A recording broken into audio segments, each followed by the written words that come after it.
evening and thanks for joining us. The Canadian men's hockey team is in the gold medal match tomorrow with an early puck drop, and people across the country are getting ready to watch the big game. In Ontario and the Prairie provinces, bars will be open and allowed to serve booze. In BC, bars can open but can't serve booze, and then there are all the other places where people can watch, from churches to community centers and everything in between. Katie Nicholson reports. Hockey and beer. It doesn't get more Canadian than this. So what's a nation to do when its gold medal game is so early in the morning? In Ontario and the Prairies, the answer is simple. Bars will be allowed to open as early as 5 a.m.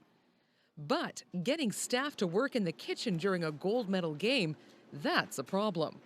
Because they all want to be watching, right? Nobody wants to be online cooking when they could be watching the game instead.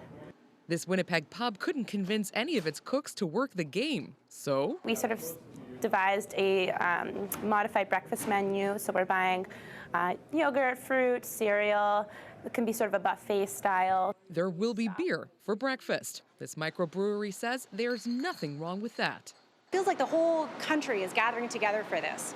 So why not be a little bit celebratory and do some early morning drinking safely and responsibly. Not so lucky fans in BC, where the game starts at 4 a.m. They'll be allowed to watch in bars, but not to raise a glass until the game is almost over.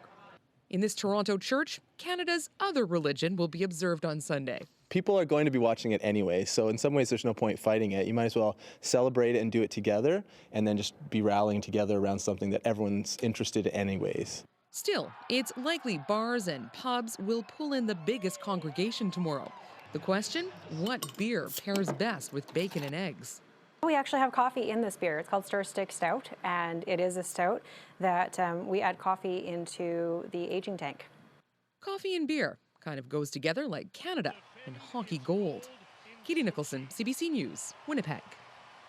A new sport is catching some traction in a place that might make the most sense. Fat Biking is the name of the mountain biking inspired event, and the first ever race was very close to being held here in Thunder Bay if it weren't for the weather. Unfortunately, due to the recent snowfall, weather conditions made it hard for the event to be held. The bike trail was covered in snow again today, but instead of throwing in the towel, the bikers repacked the trail and attempted some solo and group runs. Fat bikes are similar to any other type of bike, the only difference are the tires. The bikes are designed to allow you to float on the snow and ride with complete ease at all times. Big thing with them is the oversized tires, obviously, but it's also how you ride those tires. You ride them at a much lower tire pressure, which allows it to float on top of a less solid surface like snow. They're also great for things like summer riding in sand, so a lot of guys use them for that as well. But that's definitely the main purpose behind them, so it's flotation. Fat biking has picked up in Thunder Bay over the last year, with people traveling from all over the region to test out the snow trails. Well, Minister of Transportation Glenn Murray says the province is considering cancelling privatized contracts for highway maintenance in northwestern Ontario. Any action on the file would have to wait until next winter, but his comments come only weeks after several contractors have been fined for inadequate highway maintenance in the region. Highway 105 between Vermilion Bay and Red Lake, as well as Highway 502 between Fort Frances and Dryden, are now being reviewed for reclassification. That follows protests in Vermilion Bay and the Iron Range Bus Company refusing to travel on Highway 502. Dryden Councillor Mary Trist was among those calling for greater attention to be paid to the highways. The number of vehicles that travel back and forth on that highway between Dryden and Fort Frances and even into the States has just been very scary. I myself have even used that road quite concerned, four-wheel drive the entire way. I just think given the amount of traffic, especially during the winter that travels up and down that highway, something needed to be done. It just was not safe. Minister Murray has personally apologized to the people of the Northwest for the state of the highways this winter. Confederation College handed out over 300 scholarships, awards, and bursaries to its students this past week. Over $120,000 was given out at this year's annual awards recognition reception. For over 20 years, students who put up the highest academic standing, the most community involvement, or have the most monetary need have been receiving these awards. The money comes from donors who wish to give back to their community. One of the 255 students recognized at the night's event was Wayne St. Germain. He received the Dougal Media Quest for Excellence Award in the broadcasting program and says he couldn't be happier about receiving it. I wasn't really expecting to win it. I think there was some speculation within our classmates beforehand that I was in the running for it. And I definitely feel like there's some other people in my class that deserve it as well. But no, it's excellent. I couldn't complain about it. It's a real lifesaver. I mean, you're midway through the semester, wallet is getting empty, your gas tank is getting empty, and it's very, very stressful. This just releases a little bit of that stress and allows them to focus on their studies. Confederation College officials say they hope to continue assisting their students in reaching their academic goals through community support. Well, there is a chance to experience the great outdoors indoors this weekend.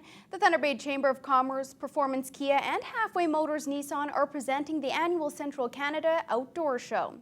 The 10th annual show takes place indoors in the winter because during the spring and summer months, retailers are too busy. Over 100 businesses come to showcase their products to a vast crowd that they may not have reached prior to the event.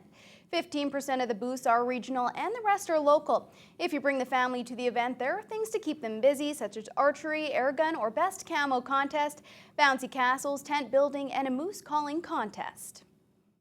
There's an opportunity, I think, to see what is out there in terms of what you can do in this region. I mean, we live in the mecca of the outdoors, for sure.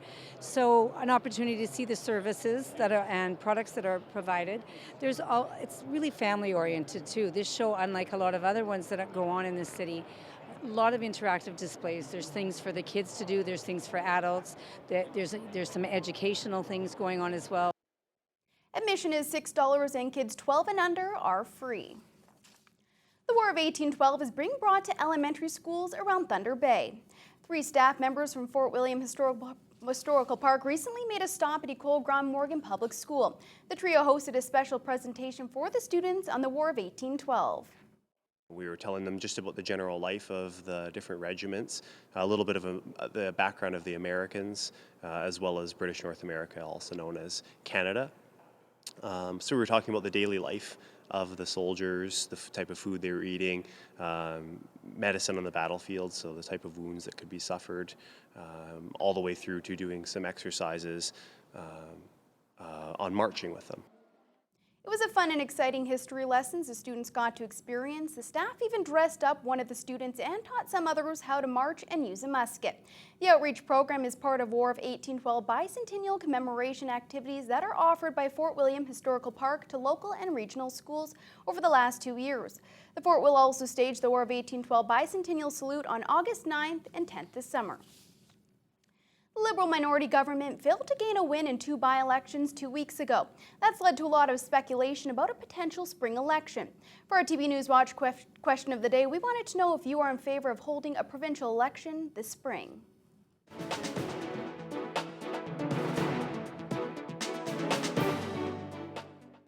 Yeah, I would definitely vote in a provincial election.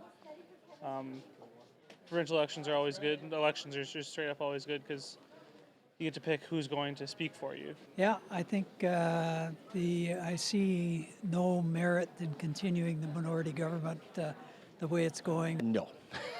Any reason? Well, it's just I'm not sure it's going to make that much of a difference, really. I think she's doing just fine, and so I don't see. I don't see it's going to make that much of a difference, really. Probably not. I feel like we just got through one. Nothing much has really come through it. Has come from what they've been doing. So I don't think I'd be in big favor of it. Yes, I believe that there's a lot of changes that needs to be done. Coming back from the school, on how much depth that kids have.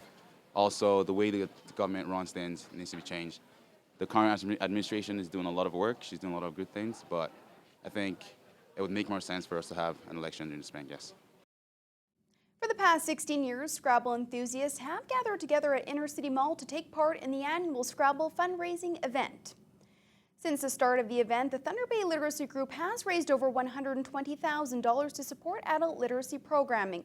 Over $12,000 of that came from last year alone, and they were hoping to have that goal matched again this year. Over 25 people of all ages came together, and Jean Fairbairn, Executive Director of Thunder Bay Literacy Tournament, says there's a reason why they picked the game of Scrabble to circle their event around. We thought it sort of related to the notion of literacy. People who like to play word games might want to help support adult literacy. We thought there were so many walks, and our fundraising committee just sort of tried different things and decided, okay, this is what we're going to stick with. Anyone who wasn't able to make it to the event but would like to donate can visit www.tblg.com.